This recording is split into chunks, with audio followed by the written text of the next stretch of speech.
आप देखिए कि मोदी और शाह की जोड़ी ने मुसलमानों के हित में वक्फ बिल पास करवाया, जिससे इन मुसलमानों का ही भला होना है। लेकिन वक्फ बिल को लेकर इतना झूठ फैलाया जा चुका है कि कोलकाता में मुसलमानों ने पीएम मोदी का पुतला जला दिया। कैसे हजारों मुसलमानों की भीड़ पीएम मोदी के पुतले को फूंक देने पर उतारू थी, उसकी तस्वीरें देखें। कोलकाता में हुए इस विरोध प्रदर्शन में देश की कानून व्यवस्था को कैसे चुनौती दी गई और मोदी शाह को क्या धमकियां दी गई, आप सुनेंगे तो माथा पीट रहे। सुनिए। क्या गारंटी है कि उसमें चंद्रचूड़ जैसा जज नहीं होगा जो भगवान से पूछकर फैसले देता हो।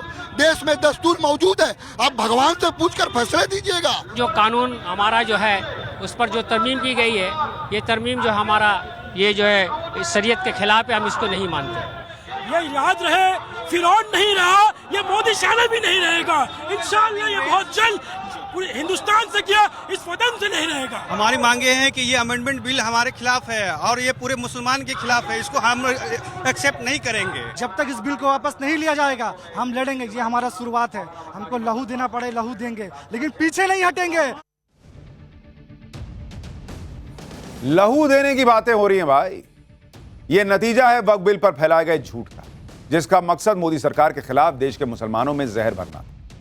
इसका असर देखिए कि वक्फ बिल के विरोध में जैसी भड़काऊ बयानबाजी अब तक मुल्ला मौलाना ओवैसी जैसे नेता कर रहे थे, वही भाषा प्रदर्शनकारी मुसलमान बोल रहे। आप जरा सुन लीजिए कैसे वक्फ बिल के विरोध में मरने मारने की बातें हो रही, पूरे देश को जंग का मैदान बना देने की धमकी दी जा रही।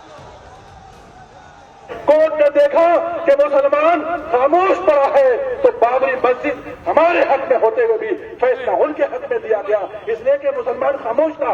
अगर मुसलमान इसी तरह हंगामा कर रहा होता, अगर मुसलमान सड़कों पर उतरा हुआ होता, तो जिस केस में सारे सबूत मुसलमानों के हक में थे, उसके फैसले कभी भी उनके हक में नहीं जाता। इसलिए मेरे भाइयों, ये थोड़े बहुत 150 लोगों के जमा होने का मामला नहीं है, इसके लिए लाखों लोगों को सड़क पर उतरना होगा। बंगाल इस बिल को रिजेक्ट कर रहा है, इससे बड़ा आंदोलन होगा, इससे बड़ा मजमा होगा। आप लोग तैयार हैं इसके लिए?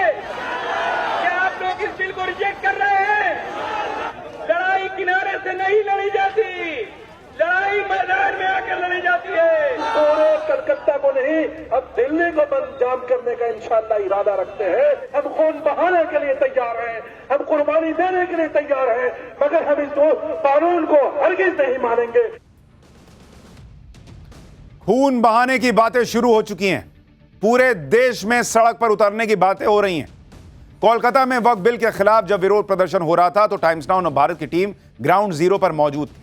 भीड़ को जब पुलिस ने कंट्रोल करने की कोशिश की तो प्रदर्शनकारियों ने पुलिस पर ही अटैक कर दिया, बैरिकेडिंग तोड़ दी। कोलकाता में वक्फ बिल के विरोध के नाम पर मचे कोहराम से की जरा ग्राउंड रिपोर्ट भी देखी। पुलिस के साथ एक झड़प हो रही है, हम आपको तस्वीरों में दिखा रहे हैं। आप देखिए, पुलिस के साथ एक झड़प के बाद जो है बैरिकेड तोड़ दी गई और भीड़ जो है बिल्कुल इस सड़कों पर आ गई है। अपने जो है उनके रैली का जो क्राउड है वो इसी जो है उनके लिमिट से निकल गए हैं और आप देखिए तस्वीरों में किस तरह से वो मेन रास्ते पर आ गए। आप देखिए पुलिस की तरफ से जो है कहा जा रहा था, आप देखिए यहाँ पर सारे लोग जो है वो निकल गए हैं और इस गाड़ी को किस तरह से रोकने की भी कोशिश की और फिलहाल जो है उनको वहां से निकाला जा रहा है और ये सब कुछ हो रहा है पुलिस की मौजूदगी के बीच में। आपने देखा किस तरह से जो बैरिकेड लगाए गए थे इस विरोध के लिए, उस बैरिकेड को जो है ब्रीच कर तोड़कर जो है लोग बाहर निकले हैं। दरअसल ये मैसेजिंग है कि भाई पुलिस भी हमको रोक नहीं पाएगी। आप देखिए कि वक्फ बिल के विरोध में यह मुस्लिम भीड़ तब भड़की हुई है जब संसद में अल्पसंख्यक मंत्री से लेकर खुद गृह मंत्री ने बार बार भरोसा दिया है कि बिल ना तो मुसलमानों के खिलाफ है, ना धार्मिक मामलों में कोई दखल है। यहां तक कि वक्फ बिल पास होने के बाद पीएम मोदी ने भी अपने सोशल मीडिया पोस्ट में यह साफ साफ बताया कि क्यों उनकी सरकार यह बिल लेकर आई।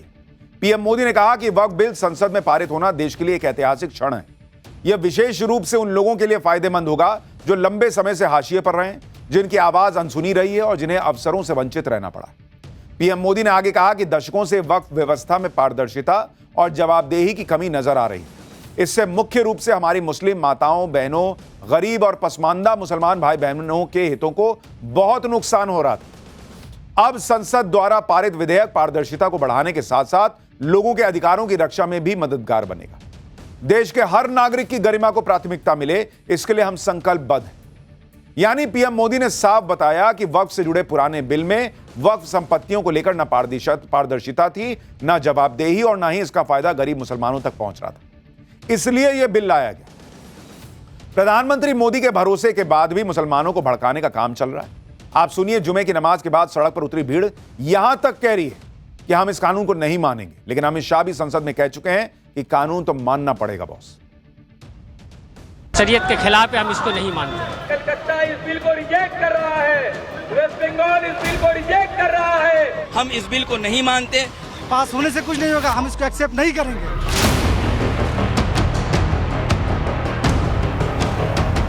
क्या धमकाना चाहते हो भाई? संसद का कानून है, सबको स्वीकार करना पड़ेगा। स्वीकार नहीं करेंगे मतलब क्या है? कैसे बोल सकते हैं कोई? हम कानून को स्वीकार नहीं करेंगे। अगर देश की संसद में कोई कानून पास हुआ है तो उसे न मानने का सवाल ही पैदा नहीं होता। लेकिन वक्फ बिल के नाम पर जो जहर मुसलमानों के मन में भर दिया गया, उसके असर की तस्वीरें गुजरात से भी सामने आई। अहमदाबाद की सिद्दी सैयद जाली मस्जिद में जुमे की नमाज के बाद मुसलमान सड़क पर उतर आए। इसकी तस्वीरें आप स्क्रीन पर देख रहे हैं। हाथों में वक्फ बिल का विरोध करने वाले पोस्टर लेकर खूब नारेबाजी हुई। पुलिस भीड़ को हटाने की कोशिश करने लगी तो प्रदर्शनकारी सड़कों पर लेट गए। प्रदर्शनकारियों और पुलिस वालों के बीच काफी देर तक धक्का मुक्की भी चलती रही।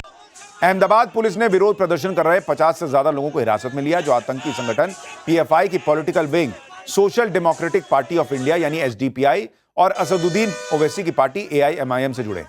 इन पर मुसलमानों को भड़काने का आरोप लगाया गया। वक्फ के नाम पर मुसलमानों को किस कदर भड़काया जा रहा था वहां गुजरात में, जरा वो भी सुनिए।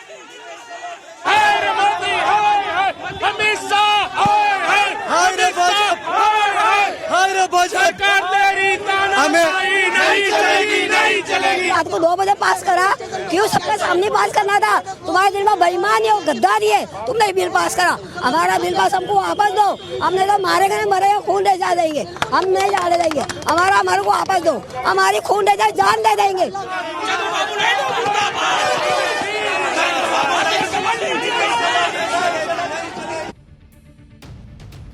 चाची की उम्र देखकर लग नहीं रहा है कि बहुत ज्यादा जिंदगी बची है, लेकिन कह रही है मैं जान दे दूंगी। कह रही है रात में 2 बजे बिल क्यों पास कराया? तुम्हारे मन में खोट थी? अरे भाई, रात में 2 बजे इसलिए पास हुआ कि लोग कह रहे थे कि और बोलना है, और बोलना है, मोदी बोलने नहीं देते, मोदी बोलने नहीं देते। तो उन्होंने कहा बोलो, जिसको जितना बोलना है बोलो। तो बज गए रात के 2 और सबके सामने हुआ है भाई। ऐसा थोड़ी कि कोने में खोपचे में ले जाके पास करा लिया। मुंबई में भी वक्फ बिल के खिलाफ प्रोटेस्ट हुआ। वहां कई मस्जिदों ने मुसलमानों के वक्फ बिल के विरोध में काली पट्टी बांधकर नमाज पढ़ी। मुंबई के मुसलमान भी कह रहे हैं कि वक्फ बिल को नहीं मानते। सुनिए जरा इन लोगों को भी। करेंगे जो बोलेंगे हम उसके लिए तैयार है, मरने मारने के लिए भी तैयार है। अगर हमारे अकाबिर बोलते हैं कि भाई अगर विरोध प्रदर्शन तो हम लोग रोड पे मार, लेकिन इस बात पे मरने मारने की बात की नहीं मरने मारने गलत बात है ना? अपने आप को भाई हम तो क्यों, लेकिन अपने आप को भी क्यों? अरे भाई हमारा फंडामेंटल राइट है हमारा। ये जो हालात है मुल्क में, जो नफरत का माहौल है, आप दिल में कुछ रख के जाहिर कुछ करें, तो जाहिर सी बात तो ये तो नहीं होना चाहिए। ये काला कानून लाया गया है जो मुसलमानों को अपाहिज और लूला लंगड़ा बनाने के लिए। कह रहे हैं हम अपने आप को मार लेंगे, ये फंडामेंटल राइट है। अरे भाई साहब, आत्महत्या करना कोई फंडामेंटल राइट ही है। आत्महत्या का प्रयास करने पर, बच जाने पर जेल भी जाना पड़ता है। कौन बता रहा है ये सब आपको फंडामेंटल राइट है?